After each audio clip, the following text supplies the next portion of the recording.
할렐루야, 감사합니다. 지난 주간에는 우리 한 2달 전에 이제 뉴질랜드에서 우리 호정복 집사님, 이미경 집사님이 우리 교회에 오셔서 한국에 있는 동안 몇 주 동안 함께 같이 예배드리고 또 같이 이렇게 말씀을 나누고 그랬습니다. 벌써 그분들이 간 지가 2달이 됐네요.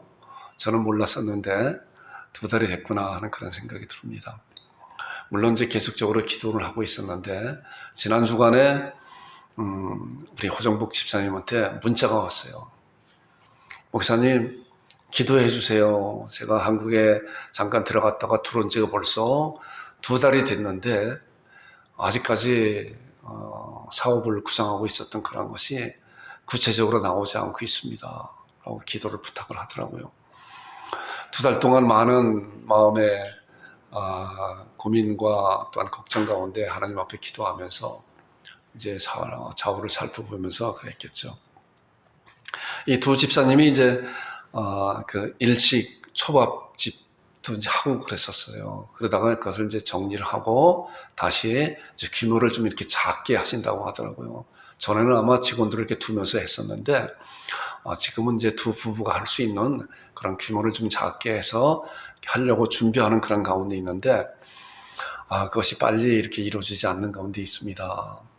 하면서 또 한편 마음으로는 또 걱정도 됩니다. 그러면서 기도를 부탁해 달라고 이제 문자를 제가 이제 받아서 제가 그 다음날 아침에 새벽 기도를 하면서 제가 기도를 이제 부탁하는 분들이 또 계세요. 여러분들부터 기도 부탁할 때마다 그전에는 제가 기도합니다. 물론 기도합니다 하고 이제 기도하죠. 그리고 문자로 이렇게 보내드리고 이제 그랬는데 그걸 조금 바뀌어서 파일로 또 한번 만들어 봤었어요. 그래, 파일로 만들어 봤는데 또 파일도 어느 정도 또 지나다 보니까 파일이 이렇게 없어지는 것 같더라고요. 그래서 제가 이제 동영상을 이렇게 만들어서 이제 프로그램을 해서 이렇게 이제 제작을 해서 이렇게 이제 보내드리고 그래요. 보통 길면 한 5분, 뭐 짧으면 한 3분 이렇게 이제 해서 기도를 해서 이제 보내드리죠. 그래서 그 다음날 아침에 새벽에 기도하면서 그 집사님이 기도 요청한 그런 내용을 생각을 하면서 하나님 앞에 간절히 기도하였습니다. 자, 기도를 하고 그리고 이제 그거를 만들어서 이제 보내드렸어요. 보내드렸더니 마침 이제 딸이 둘인데 딸들이 다 이제 성장해서 아마 이렇게 외지로 나가서 이제 학교라든가 그런 거 있는데 마침 또 작은 딸이 집에 와서 같이 기도를 들었다고 그러면서 감사하다고 이제 그런 문자가 왔어요. 그리고 이제 하루가 이렇게 지났는데 그 다음 날 저는 이제 그런 기도를 하면서 하나님, 이분들이 지금 장사를 이제 사업을 해야 되는데 어느 곳에 해야 될 것인지 동서남북인지 하나님께서 가운데 기도하는 가운데 마음의 은혜를 주세요. 은혜를 주세요. 그래서 그런 은혜 가운데 잘 결정해서 또한 가게도 얻을 수 있고 또 좋은 믿음의 사람들 또 만나서 주인도 또 잘 만나서 좋은 조건으로 그 임대를 할 수 있도록 그렇게 기도를 하고 있었습니다.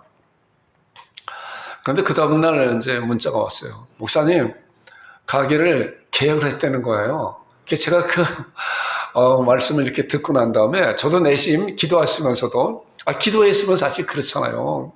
옛날에 그 어느 목사님의 비유로 그런 비유를 했잖아요. 비가 하도 안 와서 온 동네 사람들이 이제 예수님을 믿는 분들이 이제 대다수에 있는 그런 동네들이 교회에 가서 우리 합심해서 하나님 앞에 비 오게 해달라고 기도합시다. 라고 이제 그렇게 성도들이 이렇게 이야기를 했다는 거예요. 그래서 이제 합심해서 기도하러 가는데 어느 어린아이가 우산을 갖고 가더라는 거예요. 그래서 어른들이 너 왜 우산을 갖고 가니? 벌건 대낮에 비도 오지 않고 그랬더니 그 어린아이가 하는 말이 하나님 앞에 기도하면 하나님께서 바로 들어주실 수 있지 않습니까? 라고 하는 그런 얘기를 해서 깜짝 어른들이 놀랐다는 거예요. 기도라는 그렇다는 거예요. 기도는 때가 있어요. 보니까 때로는 정말 기도할 때 즉답이 오는 거예요. 즉답이 오는 거예요.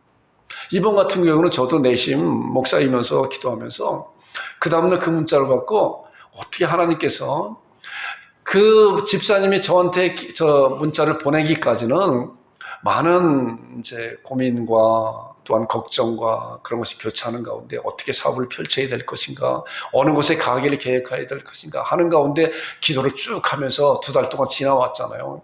그리고 불안한 그런 마음 가운데 이제 했어요. 그래서 그런 말씀을 듣고 바로 또 같이 이제 문자로 이렇게 나눴어요. 하나님께서 참으로 우리의 기도를 그렇게 들어주신 거구나. 그래서 담임 목사한테는 또 이렇게 기도 부탁하는 것도 굉장히 중요한 거예요. 많은 분들이 기도 부탁할 때마다 저도 내심 감사하면서 열심히 기도해야 되겠구나 하는 그런 생각을 또 갖게 됩니다. 분명히 하나님께서 합심하는 그런 기도, 두 사람이 땅에서 합심하여 무엇인지 구하면 하늘에 계신 내 아버지께서 그들을 위하여 이루게 하신다고 하는 놀라운 약속이 있잖아요. 그런 약속을 믿고 나만 고민하는 것이 아니라, 나만 기도하는 것이 아니라 나에게 같이 교제하는 또한 목사님, 또한 형제들에게 이런 기도 부탁합니다 라고 부탁하는 것도 이것이 바로 하나님을 신앙하는 굳건한 믿음의 그러한 모습이다라고 생각이 되어집니다. 이런 일을 통해서 앞으로 이제 전개될 그런 일이 이제 그 계약이 또 우리나라와 또 조금 이제 다른 그런 것이 있다고 이야기하더라고요. 그래서 그런 구체적인 이야기를 하지는 않는데 일단 계약을 마쳤다고 그런 소식을 듣고 하나님 앞에 너무 감사해서 하나님의 감사와 찬송과 영광을 돌리며 또한 좋은 조건으로 좋은 계약이 다 성사돼서 앞으로 인테리어라든가 또한 잘 준비돼서 장사가 잘 될 수 있도록 여러분들도 우리 호정복 집사님, 이미영 집사님 생각날 때마다 기도해 주시기 바랍니다. 감사합니다. 오늘은 갈라디아서 2장 19절에 나오는 말씀 우리 함께 말씀을 읽었죠. 내가 율법에 대해 죽었나니 이 말씀을 가지고 함께 은혜를 나누는 시간을 갖겠습니다. 자, 본문의 말씀 함께 읽겠습니다. 시작. 내가 율법으로 말미암아 율법에 대하여 죽었나니 이는 하나님에 대하여 살려 함이라.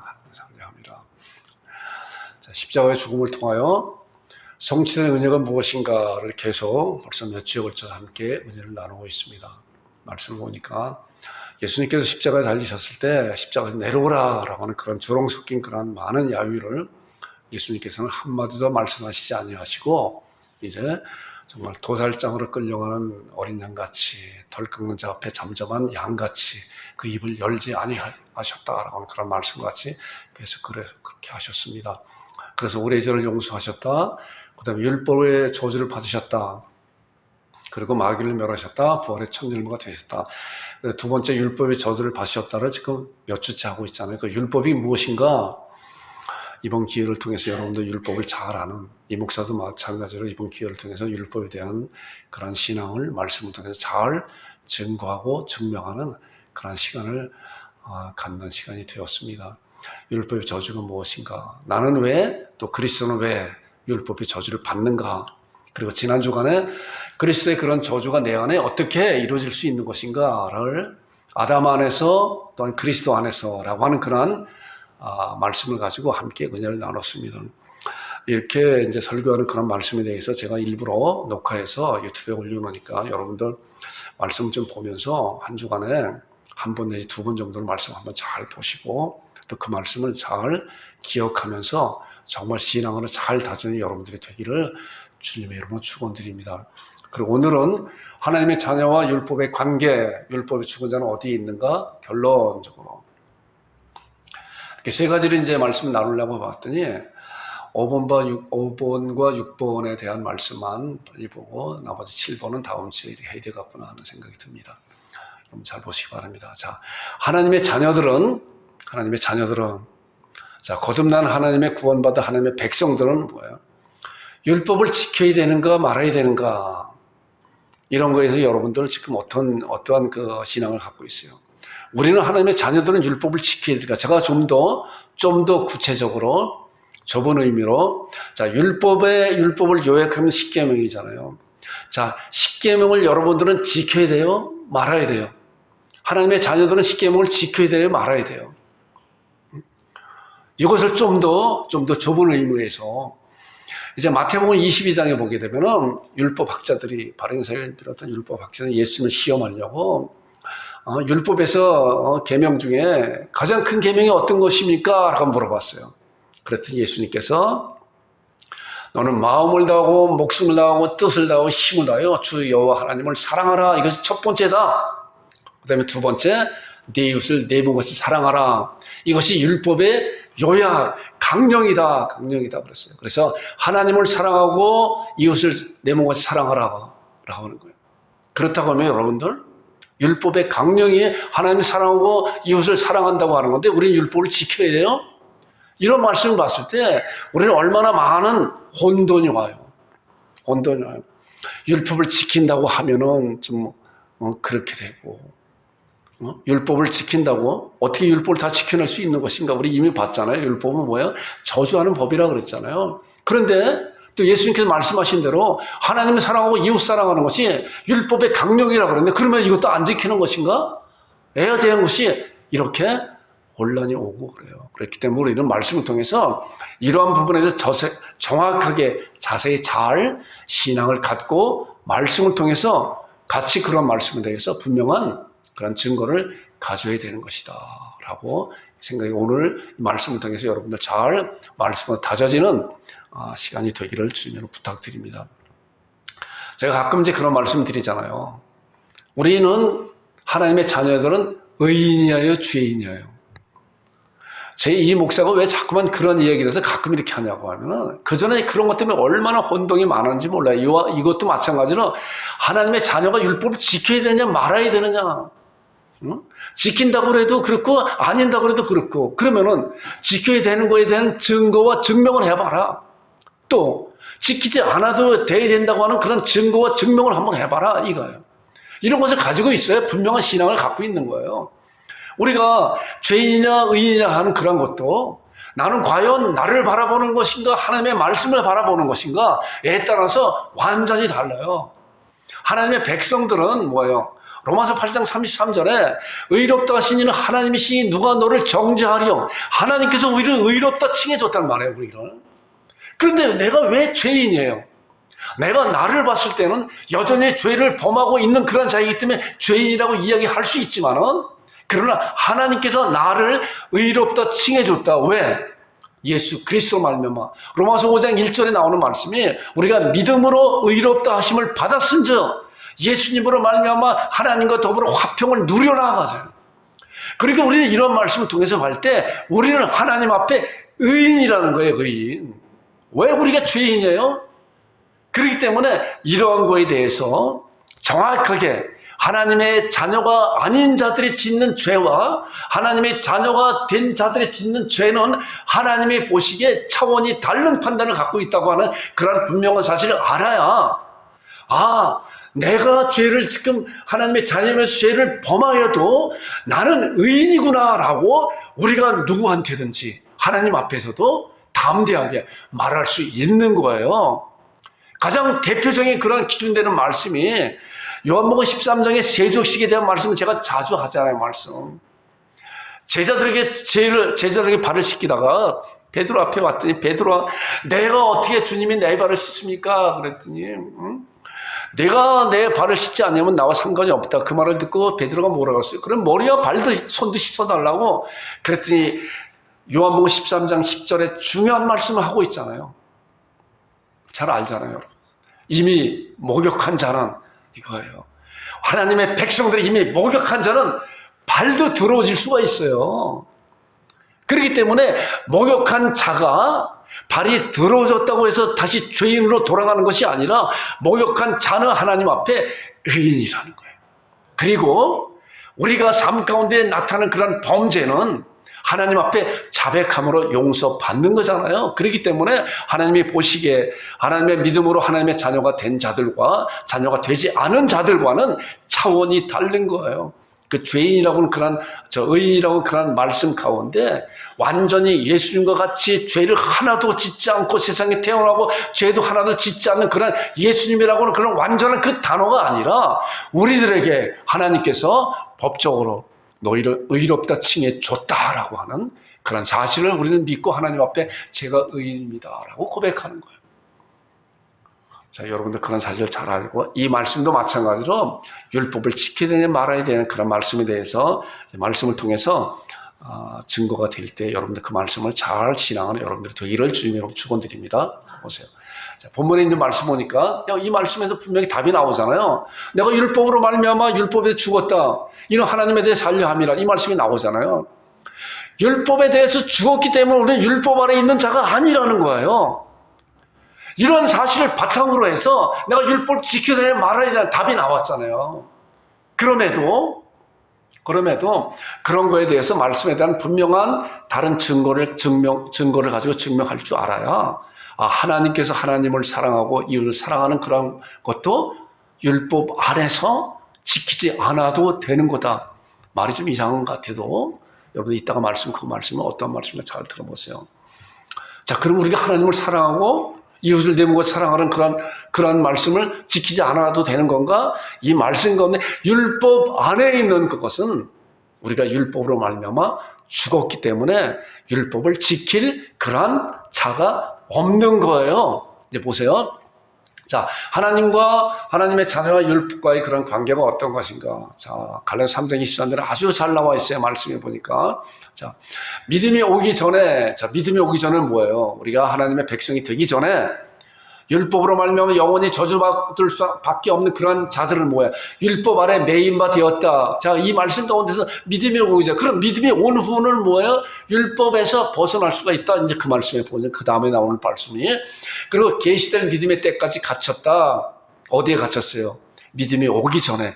예수 그렇게 해놓으신 그런 놀라운 구속의 은혜를 우리가 믿음으로 받기 전에는 우리는 율법 아래 매인 바 되었기 때문에 율법의 저주를 받을 수밖에 없는 그런 자들이 되었다는 거예요.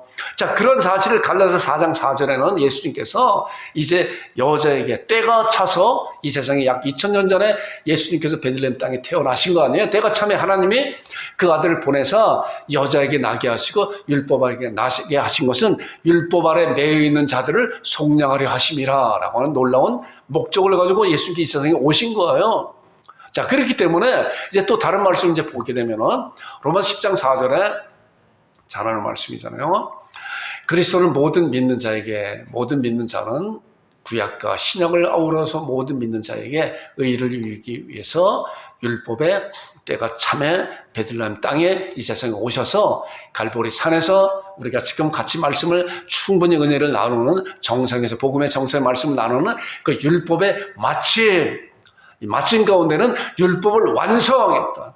자, 이 완성 가운데는 율법이 요구하는 그런 모든 저주를 예수님께서는 다 철저하게 받으셨다. 그 말씀이 갈라디아서 3장 13절에 나오는 말씀이잖아요. 그리스도께서 우리를 위하여 저주를 받은 바 되사 율법의 저주에서 우리를 속량하셨다. 자, 그리스도께서 우리를 위하여 우리를 위하여 저주를 받았다. 어디서? 십자가 상에서. 어떠한 저주까지 받았다고 했어요? 많은 사람들에게 조롱받고 빌라도에게 종교 지도자에게, 그리고 마지막으로 나의 하나님 어찌하여 나를 버리셨나이까 라고 하는 처절한 기도를 했을 때 예수님께서는 그 기도를 외면하셨다고 그랬잖아요. 왜요? 예수님이 짊어진 온 세상의 그 죄 때문에 죄를 예면하신 거예요. 그 죄가 누구 죄예요? 바로 우리들의 죄를, 여러분들의 죄를 예수님께서 2000년 전에 이 세상에 짊어지시고 십자가상에서 저주를 받을 때 하나님이도 그 죄를 짊어진 예수님을 외면하셔서 완전히 율법의 저주를 완전히 받으신 거다. 그런 말미암아 로마 7장 4절에 보니까 그러므로 내 형제들아 너희도 우리도 여러분들도 그리스도의 몸으로 말미암아 율법에 대하여 죽임을 당하였다. 지난 주간에 아담안과 그리스도 안에 대한 말씀을 같이 나눴잖아요. 우리는 창세전에 그리스도 안에 있어요. 그렇기 때문에 예수께서 이 세상에 태어나실 때, 예수님께서 십자가 달리셨을 때, 이 말씀도 보니까 그 말씀이에요.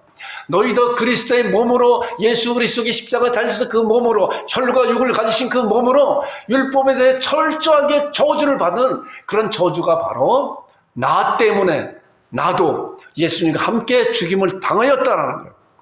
그러니까 우리가 이런 말씀 통해 볼 때 갈라디아서 2장 19절에 아까 말씀 본 같이 내가 율법으로 말미암아 율법에 대해 죽었다. 그러니까 율법은 지금도 존재하고 있지만은 믿음으로 거듭난 자들, 믿음으로 예수 그리스도와 함께 십자가에 못 박힌 자들은 이미 율법의 저주를 다 받았기 때문에, 그리고 죽었기 때문에 율법은 그런 자에게 영향력을 끼칠 수 있는 그런 대상이 없어져 버린 거예요.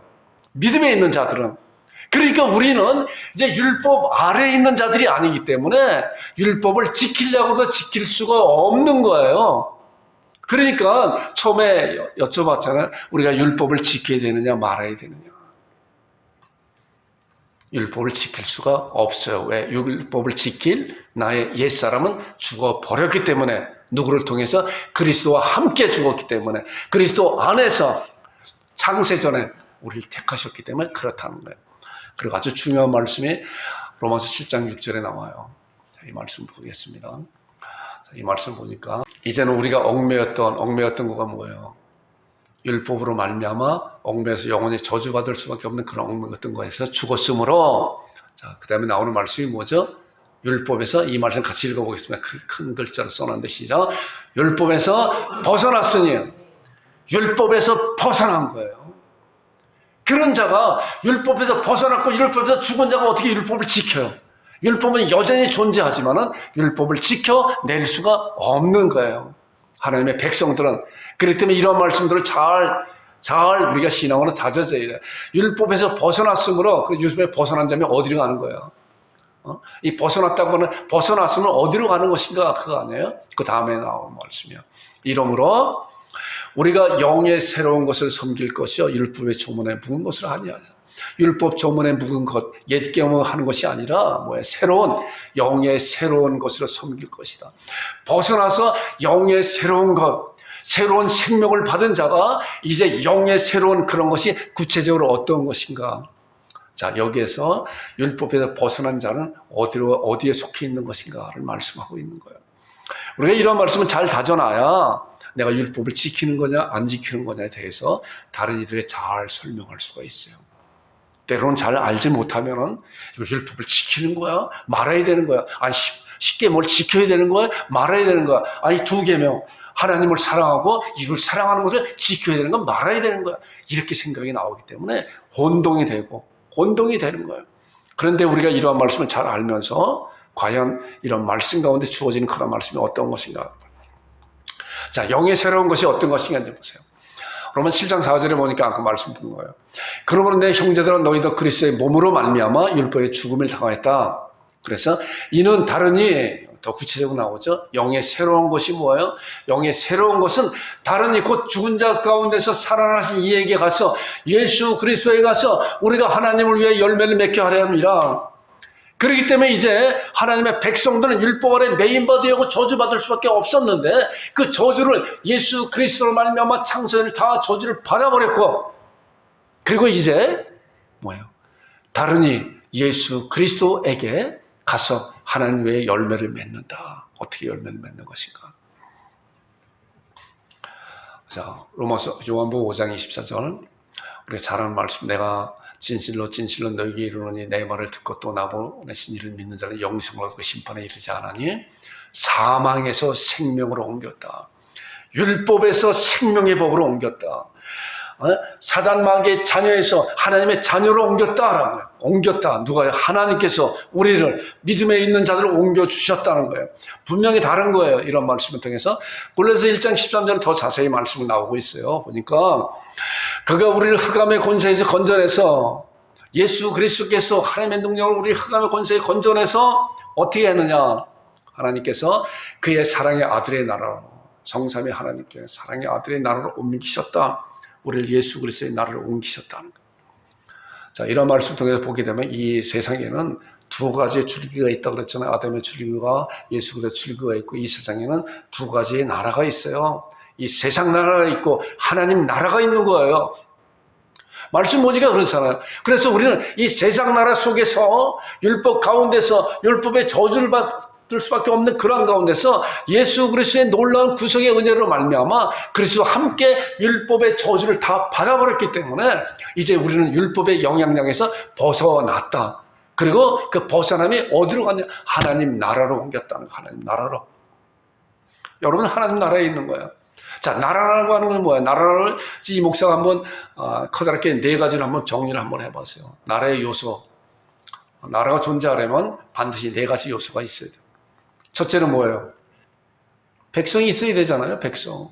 백성이 없는 나라가 있나요? 땅만 있고 백성 없다고 해서 그게 나라인 거 아니죠. 백성만 또 있어도 나라가 아니에요. 뭐야? 땅이 있어야 돼요. 땅, 영토. 그들이 살고 있는 그런 영토. 이것만 해서 나라가 아니에요. 또 법이 있어야 돼요. 법. 그리고 통치자. 물론 통치자는 첫째, 둘째, 셋째를 통해서 통치를 세울 수도 있죠. 자, 이런 것을 통해서 이 세상 나라는 어때요? 세상 나라는 아직 주님을 믿지 않는 그런 백성들이고, 영토는 이 세상의 신이 사단 마귀잖아요. 이 세상의 율법으로 말미암아 영원히 저주받을 수밖에 없는 그런 처하게 되잖아요. 그다음 넷째 통치자 사단 마귀가 이 세상을 통치하는 그런 가운데 있다고 하잖아요. 그 다음에 하나님의 백성들은 뭐예요? 하나님의 백성, 거듭난 백성들, 구원받은 백성들은 그 영토가 어디예요? 영토가 이 세상 가운데 영토가 있지만 우주적인 그런 교회 가운데 있잖아요. 교회가 영토 아니에요. 영토가 확장되고 있고 이 영토가 완전히 마무리되는 그 시점에 예수님께서 이 세상에 다시 온 세상을 평정하러 심판주로 이 세상에 오시잖아요. 우리는 그 배를 타고 있는 거예요. 그 배가 점점 이제 확장되고 나가고 있잖아요. 그 다음에 그 법이 뭐예요? 법이 하나님의 법, 이제 좀 이따 나올 텐데 성령님의 법, 사랑의 법이라는 거예요. 넷째 통치자가 교회의 머리가 그리스도잖아요. 그리스도. 하나님께서 이제 그 통치자로 그 나라를 형성하고 그 나라를 이끌어가고 있는 거예요. 그렇기 때문에 커다란 두 줄기가 있다고요. 사단의 줄기, 사단 마귀가 장악하고 있는 그런 세상, 그 다음에 하나님이 그 세력을 넓혀가는 하나님의 그런 나라가 있어요. 우리 그 가운데 지금 살고 있고 이제 마지막 시대에 주님께서 마지막 하나님의 백성이 구원받는 그 순간에 예수님께서 재림 예수님으로 이 세상에 심판주로 오실 때 사단 마귀뿐만이 아니라 예수님 믿지 않는 모든 자들이 다 영원한 불못에 빠지는 놀라운 결과를 우리는 말씀을 통해서 앞으로 일어날 그런 일에서 정확히 잘 알고 있습니다.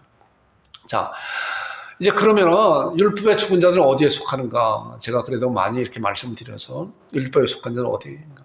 아주 중요한 말씀이 로마서 8장 1절과 2절에 나와요.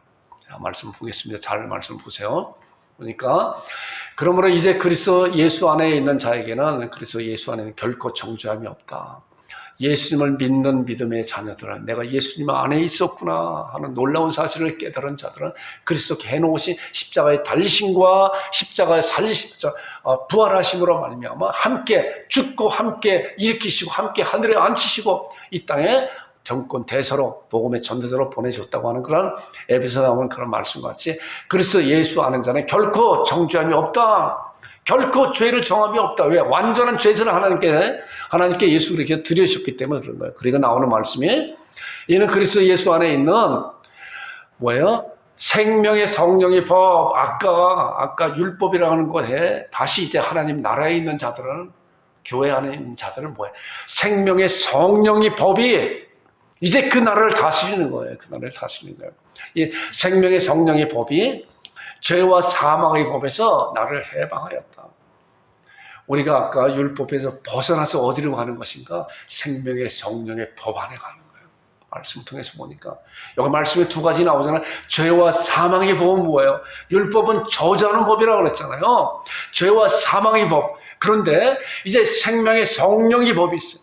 생명의 성령의 법이 이제 죄와 사망의 법에서 우리를 해방시켜 주셨다. 요한복음 13장 34절을 보니까 이 생명의 성령의 법이 뭔가? 새 계명을 너에게 주노니 너희가 서로 사랑하라. 이 생명의 성령의 법이 바로 새 계명 안에 있는 법이구나. 새 계명이구나. 자, 새 계명이라고 하는 건 뭐예요? 옛 계명이 있다는 거 아니에요? 옛 계명을 새 계명으로 이제 바꿔잡는 거예요. 이 말씀도 마찬가지로 이제 예레미야 31장에 나오는 말씀이 그 말씀이에요. 제가 말씀을 찾아서 봤어요. 예레미야는 예수님이 오시기 약 600년 전에 이제 하나님의 선지자로 활동했었던 그런 하나님의 선지자인데 이 예레미야 31장에 보니까 앞으로 예수님께서 오실 그런 것에 정확하게 예언하고 있어요. 이사야 선지자는 예수님께서 처녀의 몸을 입으시고 이 세상에 오신다고 약속하셨고 그 다음에 예레미야 선지자는 이런 예언을 했어요. 보니까 여호와의 말씀이나 보라 날이 이르니, 자, 이 날이 이르니 보니까 아까 갈라디아서 4장 4절에 때가 참해, 내가 날이 이르니 내가 이스라엘 집과 유다 집에 새 언약을 맺으리라. 새로운 언약, 지금같이 있었던 그 언약이 아니라 율법이 아니라 새로운 언약, 이 새로운 언약을 우리 지금 말씀 통해서 봤잖아요. 생명의 성령의 법, 새 계명, 사랑 이런 거 있잖아요. 맺으리라. 그리고 나오는 말씀이 이제 왜냐하면 너희 조상들이 내 언약을 깨뜨렸다. 그러나 그날 후에 내가 이스라엘 집과 맺을 언약은 이것이니 내가 나의 법을 그들 속에 두며 그들의 마음에 기록하여 나는 그들의 하나님이 되고 그들은 내 백성이 될 것이다. 여호와의 말씀이니라. 이제 새로운 계명이 우리 마음 가운데 법을 우리의 속에 두고 우리의 마음에 기록하여서 그 마음에 기록된 그 말씀을 가지고 이제 삶을 살아내게 하는 거예요. 자, 그런데 보세요. 새 계명의 성령의 법의 핵심이 뭐냐고 하면 사랑이라고 하는 사랑. 성령님의 생명의 성령의 법의 핵심이 내 새 계명을 주는 서로 사랑하라. 사랑. 이 사랑이 뭐예요?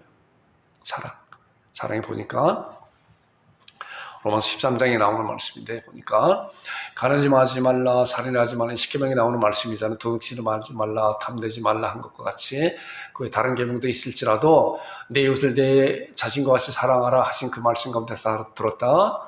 사랑은 이웃에게 악을 행하지 않으니 뭐야? 그러므로 사랑은 율법을 완성하는 법이다.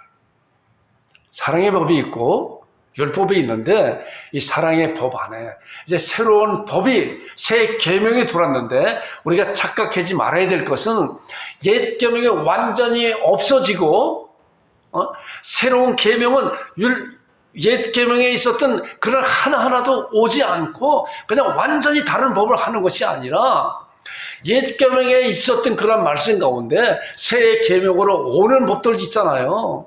오는 법도 있어요.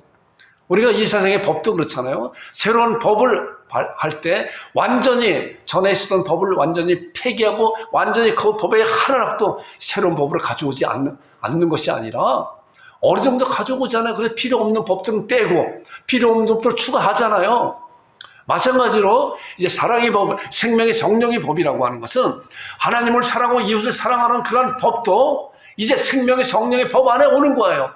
간음하지 말라, 살인하지 말라, 도둑질하지 말라, 탐내지 말라 이러한 것도 이제 생명의 성령의 법 안에 오는 거예요. 그러나 생명의 성령의 법 안에 구약에서 있었던 그런 법 가운데 오지 않는 그런 법들도 있잖아요. 제사법은 오지 않잖아요. 안식일법도 오지 않잖아요. 우리가 안식일은 금요일 저녁부터 토요일 그 저녁까지 안식을 지켜야 되는 우리가 지금 지키나요? 이것은 이미 예수님께서 완성해 오셨기 때문에 내가 안식일의 주인이라고 주님께서 말씀하셨기 때문에 제사법은 어때요? 단번에 영원한 제사를 단번에 드리셨기 때문에 이제는 다시 그런 제사를 드릴 필요가 없는 거예요. 예수님께서는 율법을 완전히 완성하시고 마침하셨기 때문에 그렇기 때문에 이런 새로운 법, 성령님의 법, 사랑의 법, 새 계명 안에는 율법에서 있었던 그런 것도 많이 가지고 온 거예요. 그래야만이 하나님을 사랑하고 이웃을 사랑하는 그런 법도 생명의 성령의 법 안에서는 지켜내야 되는 것이구나. 그런 율법 가운데 있었을 때 우리는 율법에서 죽임을 당한 자이기 때문에 그런 율법을 지킬 필요가 없을 뿐더러 지킬 수도 없는 것이다. 여러분, 제가 말씀드리는 건 잘 이해가 되는지 모르겠어요. 말이라고 하는 것은 잘 이제 마음에 담은 것을 이렇게 잘 표현하기가 그렇게 쉬운 것 같지는 않은데 그래도 여러분들 말씀을 잘 보면서 잘 들으시기 바랍니다. 자, 그 다음에 사랑은 뭐라고 하죠? 사랑이 뭔가 그럼. 고린도서 13장이 사랑의 장이라고 했잖아요. 내가 사람의 마음과 천사의 말할 줄 사랑이 없으면 내게 아무것도 아니요. 내게 있는 모든 것을 구제하는 데 내어줘 내 몸을 불사르는 데 내어줄 때 사랑이 없으면 내게 아무 유익이 없느니라. 그러므로 사랑은 나오는 말씀입니다. 사랑은 오래 참고 사랑은 온유하며 사랑은 시기하지 아니하며 사랑은 자랑하지 아니하며 교만하지 아니하며 물에 헤엄치 아니하고 자기 유익을 구취하고 정되지 아니하고 악감을 생각지 아니하고 불의를 기뻐하지 않고 진리를 기뻐하며 그리고 모든 걸 참고 모든 것을 믿고 모든 걸 바라고 모든 걸 견디느니라. 자, 사랑의 법 안에 있는 자는 이런 것을 지켜내야 되는데 얼마나 이것이 정말 억압적으로 오는 부담스러운 그런 말씀들이에요. 너희가 모든 걸 참아. 사랑은 오래 참고가 사랑의 가장 큰 요소인데 모든 걸 참고 믿고 바라고 견뎌라. 사랑에 있는 자들을 우리에게 하나님께서 말씀을 통해 요구하시는 거예요. 여러분은 과연 이런 말씀을 지켜낼 수가 있는 것인가? 에 대한 것을 우리도 말씀을 통해서 잘 살펴봐야 돼요. 자, 보니까 요한복음 13장 34절에 보니까 이런 말씀. 내가 새 계명을 너에게 주내 서로 사랑하라. 내가 너희를 사랑하는 것 같이 너희도 서로 사랑하라. 너희가 서로 사랑하며 이로써 모든 사람이 너희가 내 제자인 줄 알리라. 이 말씀이 얼마나 부담이 돼요. 내가 사랑한 것 같이 예수님께서 우리를 사랑하시는 그 사랑이 어느 사랑이야? 목숨을 주기까지 그 처절한 모욕을 당하고 처절한 십자가를 당해서 죽기까지 우리를 사랑했는데 너희도 이렇게 사랑하라고 우리에게 하나님의 자녀들에게 요구하고 계시는 거예요. 얼마나 부담이 되는 말씀이에요. 그러나 우리가 이런 사실을 다음에 나오는 사실을 알 때 우리가 이 세상에서 주께서 우리에게 내가 너희를 사랑한 것 같이 너희를 사랑하라는 그런 사랑에 대한 말씀이 그래서 그런 거구나라고 할 수 있어요. 자, 율법은 뭐예요? 제가 한마디로 이렇게 했어요. 율법은 요구하며 저주하는 법이에요. 요구만 할 뿐이지 저주하고 그 요구에 부응하지 않으면 다 저주를 받는 그런 법이라고 할 수 있어요. 그런데 성령님의 법, 사랑의 법은 뭐예요? 요구하며 우리 주님께서 우리와 함께 성취해 주시는 거예요. 이게 다른 거예요. 예수님께서 우리와 함께 계신다고. 너가 세상 끝날까 너희와 함께 계시겠다고. 또 로마서 5장 5절에 하나님의 사랑이 우리 마음 가운데 성령님으로 말미암아 부음받으었다. 하나님이 우리에게 주신 건 두려워하는 마음이 아니고 오직 능력과 사랑과 절제하는 마음이라고 디모데후서 1장 7절에 말씀 것 같이 요구하지만은 내가 너희를 사랑한 것 같이 너희도 서로 사랑하라고 하는 그런 요구된 그런 말씀, 엄청난 그런 말씀을 우리가 어떻게 주님이 우리를 사랑하신 것 같은 그런 사랑을 우리가 할 수가 있습니까? 라고 우리가 반문할 수 있지만 주님께서는 너희들이 넉넉히 할 수가 있다라고 하기 때문에 우리에게 그런 요구를 하시는데 그걸 우리가 어떻게 성취할 수가 있는 것인가? 주님이 함께 하실 때 성취할 수가 있는 거예요. 이것이 다른 거예요. 이것이 성령께서 우리에게 사랑의 법을 부여해 주신 놀라운 약속이라는 거예요. 이 이제 약속에 대해서 결론적으로 다음 주에 같이 말씀을 충분히 나눌 것인데 미리 한번 말씀을 보겠습니다. 예수님께서 요한복음 15장 5절에 나는 포도나무에 너희는 가지니 너가 내 하나 저가 내 하나 있으면 이 사람은 과실을 많이 맺나니 나를 떠나서는 너희가 아무것도 할 수 없다는 거예요. 이 말씀 가운데 주님을 떠난 삶은 아무것도 아니다라는 거예요. 그렇기 때문에 주님께 의뢰하는 사람, 너희가 이러한 법을 이러한 것을 성취하게 나에게 와라 나에게 와라 그거예요. 자, 사도 바울도 이제 골로새 1장 28절과 29절에 나오는 말씀 보니까 말씀을 보면 이 말씀 이제 다음 주에 말씀을 볼 건데 이제 말씀을 마무리하려고 오늘 마무리할 이 말씀을 보는 거예요. 보니까 우리가 그를 전파해 각 사람을 권하고 모든 죄로 각 사람을 가르치면 각 사람을 그리스도 안에서 완전한 자로 세우려 함이니. 자, 말씀을 가르치면 그랬어요. 그런데 그 다음에 나오는 말씀 보세요. 이를 위하여 나도 사도 바울이 이런 것을 위하여 나도 그랬어요. 사도 바울이 그 다음에 나오는 말씀 뭐냐고 하면 내 속에서 능력으로 역사하는 이의 역사를 따라. 사도 바울 가운데 능력으로 역사하는 분이 누구세요? 빌립보서 4장 13절에 보니까 내게 능력 주시는 자 안에서 내가 모든 걸 할 수 있다라고 말씀한 그 말씀이 나는 할 수가 없는데 주께서 내 안에 능력을 주시기 때문에 그 능력으로 행합니다. 주의 이름으로 할 수가 있습니다. 이 말씀도 이를 위하여 나도 내 속에서 능력으로 역사하시는 이의 역사. 사도 바울과의 능력으로 역사하시는 분이 누구세요? 우리 성삼위 하나님이시잖아요. 성령님이시잖아요. 성령께서 역사한다고요. 우리는 하나님의 자녀들은 이제 성령 하나님께서 우리 마음 가운데 와 계셔서 이제 하늘에서 이루어진 것 같이 이 땅에서 이루어지는 놀라운 내가 너희를 사랑한 것 같이 너희도 서로 사랑하라고 하는 그런 엄청난 부담되는 그런 말씀을 우리를 통해서 이 땅에 성취해 놓으시는 거예요. 주님을 통해서 이의 역사를 따라 그 다음에 나오는 말씀 같이 한번 읽어보겠습니다. 시작 보세요. 같이 시작. 힘을 다하여 수고하노라. 이거예요. 그냥 이루어지는 것이 아니라 하나님의 백성들은 우리 안에 계신 성령님으로 말미암아 우리 거듭난 영과 함께 그 일을 이루어 나가는 것인데 사도 바울의 고백같이 내 속에서 능력으로 역사하시는 이의 역사를 따라서 내가 그 역사를 같이 함께 힘을 다해 하지 않는다고 하면 이뤄낼 수가 없는 거예요. 그렇기 때문에 성령님을 쫓아 행하라고 하는 것은 성령께서 말씀을 통해 우리에게 말씀해 주셨는데 그 말씀에 우리가 생각날 때 그 말씀 가운데서 제가 따라갑니다. 그럴 때 순종할 때 성령께서 이 말씀과 같이 내가 힘을 다하여 수고하고 순종할 때 그 능력이 내 안에서 역사하면서 이 세상에 열매로 나타나는 거예요. 열매로 나타나는 거예요. 그렇기 때문에 새로운 계명, 성령님의 계명, 생명의 성령의 법은 엄청난 법임에도 불구하고 그 법을 우리 하나님의 자녀들은 이 땅에 성령님으로 말미암아 성취해낼 수 있는, 넉넉히 성취해낼 수 있는 그러한 방법이에요. 다음 주에는 이 말씀에 대해서, 이런 거에 대해서 함께 더 구체적으로 말씀을 나눌 거예요. 잘 듣는 여러분들 되기를 주님의 이름으로 축원드립니다.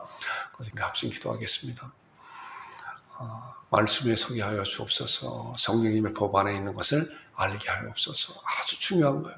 우리는 성령님의 법 안에 있는 자들이에요. 하나님의 자녀들이면서 어둠의 권세에서 생명이 하나님의 아들의 나라로 옮겼다. 이게 놀라운 사실. 그 나라에는 새 계명, 성령님 법만이 존재하는 그런 새 계명인데 엄청난 그 법을 성령님으로 말미암아 이상에 성취하는 놀라운 약속이 있다. 사랑의 삶을 살아나게 하여 주옵소서. 이 시간 함께 기도하는 시간 갖겠습니다. 아버지 하나님 감사합니다.